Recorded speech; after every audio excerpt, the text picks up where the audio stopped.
তিনটা এজেন্ডা নিয়ে আলোচনা করেছি। আমাদের প্রথম এজেন্ডাটা ছিল বিভিন্ন কমিটি ফরমেশন। আমাদের 4 জন নির্বাচন কমিশনারের নেতৃত্বে 4টি কমিশন আজকে ফর্ম করা হয়েছে। দ্বিতীয় আলোচনার বিষয়বস্তু ছিল ভোটার তালিকা হালনাগাদ করানো। আমরা যে সিদ্ধান্তগুলো নিয়েছি আপনারা সবাই জানেন যে প্রতি বছরের 1 জানুয়ারি অনুযায়ী একটা ভোটার তালিকা হালনাগাদ হয়ে থাকে। আমাদের এবারের এ পর্যন্ত প্রাপ্ত তথ্য অনুযায়ী আমাদের হাতে 17 লক্ষ ডেটা আমাদের হাতে আছে, যেটা 1 জানুয়ারি 2025-এ আমরা সন্নিবেশ করব এবং তারা নতুন ভোটার হিসাবে তালিকাভুক্ত হবেন। তবে আমাদের পূর্ব অভিজ্ঞতা থেকে দেখা গেছে যে এই ডাটাটা সবসময় পূর্ণাঙ্গ হয় না, কারণ অনেকেই অফিসে এসে তারা নিবন্ধন কাজটা সম্পন্ন করেন না। এবং আমরা একটা স্ট্যাটিস্টিক্যাল ফোরকাস্টে দেখতে পাই যে আনুমানিক 45 লক্ষ হতে পারত এই সংখ্যাটা। আমাদের হাতে যে 17 লক্ষ আছে, এই 17 লক্ষের মধ্যে 13 লক্ষর ডাটা 2022 সালে আমরা সংগ্রহ করেছিলাম, আর মাত্র 4 লক্ষ আমাদের বিভিন্ন অফিসে এসে এই বছরে নিবন্ধন করেছে। অর্থাৎ আমরা দেখতে পাচ্ছি 27 থেকে 28 লক্ষ ভোটার, আমাদের ধারণা এটা কম বেশি হতে পারে, যারা নিবন্ধিত হন নাই কিন্তু এলিজিবল। এই বাস্তবতায় আমরা সিদ্ধান্ত নিয়েছি যে আমাদের এই বছরের হালনাগাদ যে প্রক্রিয়া, সেই প্রক্রিয়াটা সম্পন্ন হয়ে যাবে। আপনারা জানেন যে 1 জানুয়ারিতে যে ডাটাটা হয়, সেই ডাটাটা 2রা জানুয়ারি থেকে শুরু করে 2রা মার্চ পর্যন্ত আমরা বিভিন্ন শুনানি ইত্যাদি সম্পন্ন করে 2রা মার্চে খসড়া প্রণয়ন করি। সো আমাদের 2025 সালে 2রা মার্চে খসড়া প্রণীত হয়ে যাবে। 2রা মার্চে চূড়ান্ত আকারে 2রা মার্চে আপনার তালিকা প্রকাশ হয়ে যাবে। কিন্তু যারা বাদ পড়লো, আমরা চাই যে তারা আমাদের ভোটার তালিকায় সন্নিবেশিত হোক। এই জন্য আমরা সিদ্ধান্ত নিয়েছি আমরা বাড়ি বাড়ি গিয়ে তাদের তথ্য সংগ্রহ করব। এই বাদ পড়া ভোটাররা ছাড়াও আমরা 2025 সালে যারা ভোটার হবেন, অর্থাৎ 2026 সালের 1 জানুয়ারি পর্যন্ত যারা ভোটার হবেন, তাদের তথ্যও আমরা বাড়ি বাড়ি গিয়ে সংগ্রহ করব। এতে করে আমাদের যে অ্যাডভান্টেজটা আমরা পাবো বলে মনে করছি, যে আমাদের ভোটার তালিকাটাকে আমরা একটু চেক করে নিতে পারবো। আপনারা জানেন যারা মারা যান তাদেরকে একটা ফর্মের মধ্যে না হওয়া পর্যন্ত, এন্ডোর্স না হওয়া পর্যন্ত তাদেরকে বাদ দেওয়া যায় না।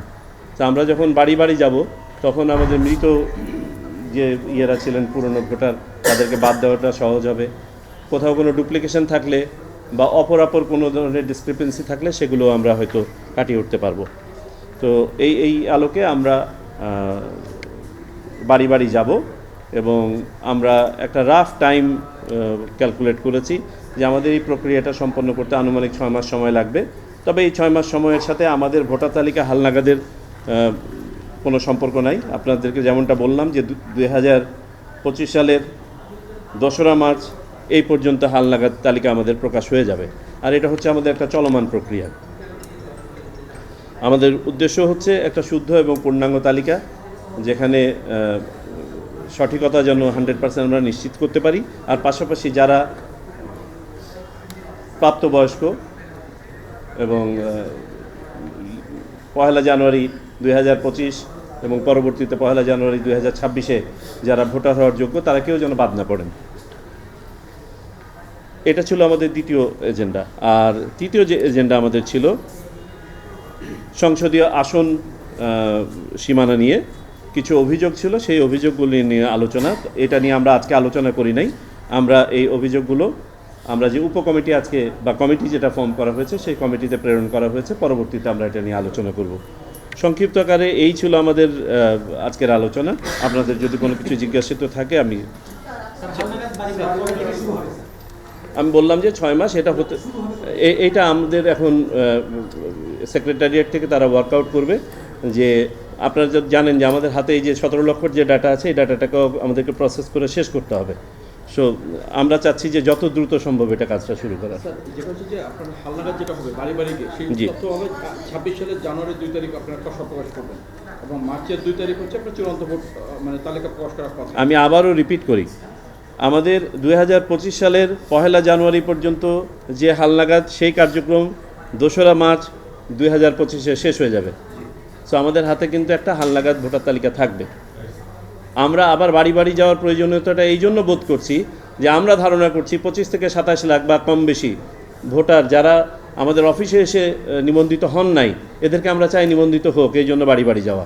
আর যেহেতু আমরা বাড়ি বাড়ি যাচ্ছি, সেহেতু 2025 সালের তথ্যটাও আমরা বাড়ি বাড়ি গিয়ে সংগ্রহ করব। হ্যাঁ, আগামী বছরের তথ্যটাও আমরা নিয়ে নিব ওই সাথে, যাতে করে আমরা একটা লজিস্টিক তো ডেপ্লয় করছি, এই লজিস্টিকটার যেন ম্যাক্সিমাম আমরা রিট্রিভ করতে পারি। হ্যাঁ,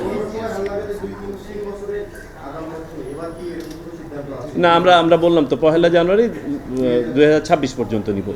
আর এটা তো চলমান প্রক্রিয়া।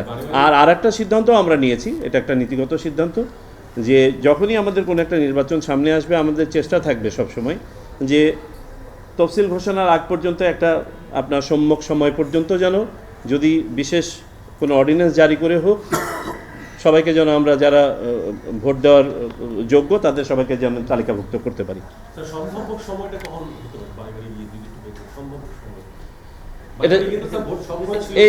এটা আপনাদেরকে সেক্রেটারিয়েট থেকে পরে আরও ব্রিফ করবে। আমরা যেটা ধারণা করছি যে 2রা মার্চের পরেই আমরা শুরু করতে পারবো।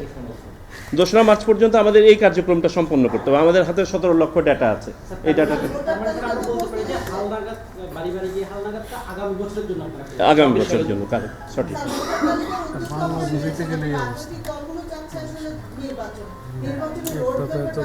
এ নিয়ে আজকে আমাদের কোনো আলোচনা হয়নি। আজকে এটা নিয়ে আমরা কোনো আলোচনা করিনি। আজকে আমাদের এজেন্ডা যে 3টা ছিল, আমি আপনাদেরকে বলেছি এই 3টাই ছিল। এটা পরবর্তীতে যখন আমরা আলোচনায় আসবো তখন জানাবো। আচ্ছা, আপনারা জানতে চান এটা? ওকে,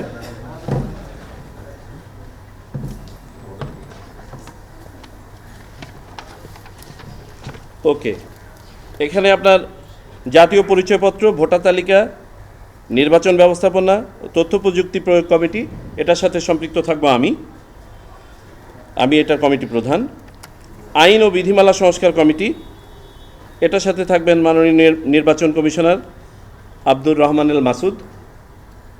সীমানা পুনর্নির্ধারণ, জাতীয় স্থানীয় সরকার প্রতিষ্ঠানের নির্বাচন প্রস্তুতি, ভোট কেন্দ্র স্থাপন, ভোট গ্রহণকারী কর্মকর্তাদের প্যানেল প্রস্তুত ও তদারকি কমিটি, এটার সাথে থাকবেন মাননীয় নির্বাচন কমিশনার আনোয়ারুল ইসলাম সরকার। এবং নিয়োগ, পদোন্নতি, প্রশাসনিক সংস্কার ও পুনর্বিন্যাস এবং দক্ষতা উন্নয়ন সংক্রান্ত কমিটির প্রধান থাকবেন মাননীয় নির্বাচন কমিশনার তাহমিদা আহমেদ। আর কোনো প্রশ্ন? Most welcome, thank you.